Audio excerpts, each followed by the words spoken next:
biggest problem when you start something new? Like for example, when you write a book, write a blog post, or you start a company, or whatever. Like the biggest problem is that you don't know what a market really wants, what the customers really want. And as a matter of fact, if you never really ask the customer, or your readers or your viewers, you will never know whether or not you're gonna build something or create something of value to them. And I know a lot of people tell you like you have to get out of the building, you have to listen to your readers, your customers, or whatever. You got to do market research.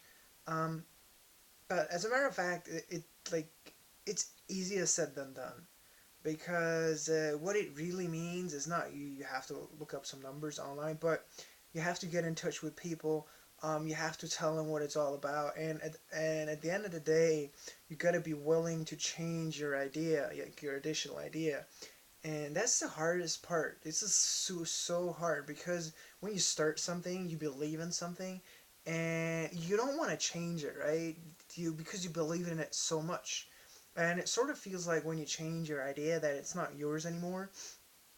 And all of this leads to the fact that we don't listen to feedback. We don't ask for forgiveness. We don't want to change our ideas because it feels like a piece of us is dying, right? Because it feels like rejection. It feels like we failed at some point, and that's for me. That's the main reason why there's so many products out there that nobody needs. Why um, we don't go out and ask for real feedback, even though we know we should do it, because it just feels like it feels like a little failure, right?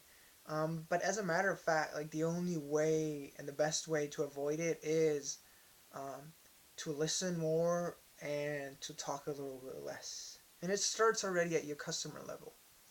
You don't start a product actually. You listen, you walk around, you see what people are doing, you see what they're doing. For example, people like how do they use Snapchat? How do people use Facebook? How do they use Twitter? Like how do they use all of these platforms? And then you start understanding. It's like first of all you observe, you listen, and then you ask, and then you act. So that's the basic thing that I think everybody should try to do. But I also know it's the hardest thing ever because usually you just want to get going. You just want to start. You don't want to observe. You don't want to waste time. You just want to get going. But I think you'll save a hell lot of time and money following the approach of listening and observing first. Right, folks. That's it for today. See you tomorrow.